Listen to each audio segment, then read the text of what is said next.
జగన్మోహన్ రెడ్డి గారిని కడప జిల్లా వైఎస్ఆర్సీపీ నాయకులు సూటిగా ఒకటే ప్రశ్న అడుగుతా ఉన్నా. ఎక్కడో మీకు సంబంధం లేని వ్యక్తి ఎక్కడైనా చనిపోతే చీమల దండుగా వాలిపోయే జగన్మోహన్ రెడ్డి మీరంతా కూడా పెద్ద దస్తగిరిని హత్య చేస్తే, మీ ముఖ్యమైన కార్యకర్తను చేస్తే మీరెందుకు పరామర్శించలేదు? గత 3 రోజులుగా జగన్మోహన్ రెడ్డి గారు జిల్లాలోనే పులివెందుల నియోజకవర్గంలో ఉన్నారు, పులివెందుల పట్టణంలో ఉన్నారు. అక్కడ నుంచి పులివెందుల నుంచి పెద్ద దస్తగిరి ఇంటికి పోవాలంటే కేవలం 1 గంట ప్రయాణంలోనే చేర్చుకోవచ్చు. మీకు అంత ముఖ్యమైన కార్యకర్త ఈ మీకు సంబంధం లేకుండా ఉంటే జగన్మోహన్ రెడ్డి గారు ఎందుకుగాను పెద్ద దస్తగిరి కుటుంబాన్ని పరామర్శించలేదు, ఆ హత్యను ఖండించలేదని చెప్పి నేను సూటిగా ప్రశ్నిస్తా ఉన్నా. ఎవరో వెంకట్రామరెడ్డి అనే ఒక చట్ట వ్యతిరేకమైన పనులు చేసిన ఒక ఉద్యోగిని డిస్మిస్ చేస్తే ఎంతో సానుభూతి ప్రదర్శించి తన ఆగ్రహాన్ని ప్రదర్శించిన జగన్మోహన్ రెడ్డి గారు పెద్ద దస్తగిరి గురించి ఎందుకు స్పందించలేదు? దోషులను కఠినంగా శిక్షించాలని చెప్పి ఎందుకుగాను జగన్మోహన్ రెడ్డి గారు కానీ, లేకుంటే ఆయన సోదరుడు కడప ఎంపీ అవినాష్ రెడ్డి గారు కానీ మాట్లాడడం లేదో చెప్పాలని చెప్పి సూటిగా ప్రశ్నిస్తా ఉన్నా. దీనిపైన 100 కోట్ల భూ లావాదేవీలకు సంబంధించిన కుంభకోణం ఉంది. ఈ రాష్ట్ర ప్రభుత్వానికి, కడప జిల్లా పోలీస్ యంత్రాంగానికి విజ్ఞప్తి చేస్తూ ఉన్నాం.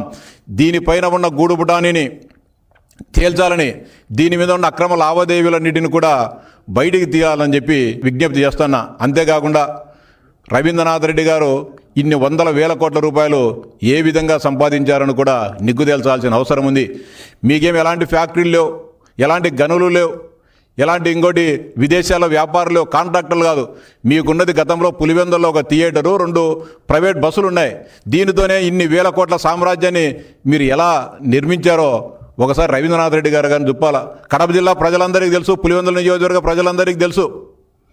నేను రవీంద్రనాథ్ రెడ్డి గారి కుటుంబం పేద కుటుంబం అని చెప్పలే, బాగా ఉన్న కుటుంబమే.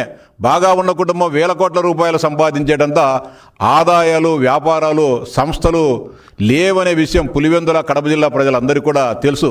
రవీంద్రనాథ్ రెడ్డి గారు సంపాదించిన 1,000 కోట్ల సామ్రాజ్యం ఏ విధంగా వచ్చిందో ప్రభుత్వం కూడా నిగ్గు తేల్చాలని చెప్పి కూడా ప్రభుత్వానికి సవినయంగా విజ్ఞప్తి చేస్తూ ఉన్నా. కడప జిల్లా ప్రజలు కూడా అర్థం చేసుకోవాల్సిన అవసరం ఉంది.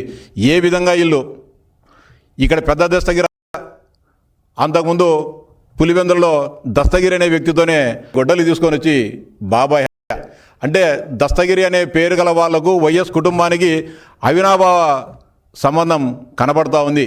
వీటన్నిటిని కూడా అదేవిధంగా గతంలో 2014-19 మధ్య కూడా అనేక మంది తెలుగుదేశం పార్టీ కార్యకర్తలను హత్యించారు.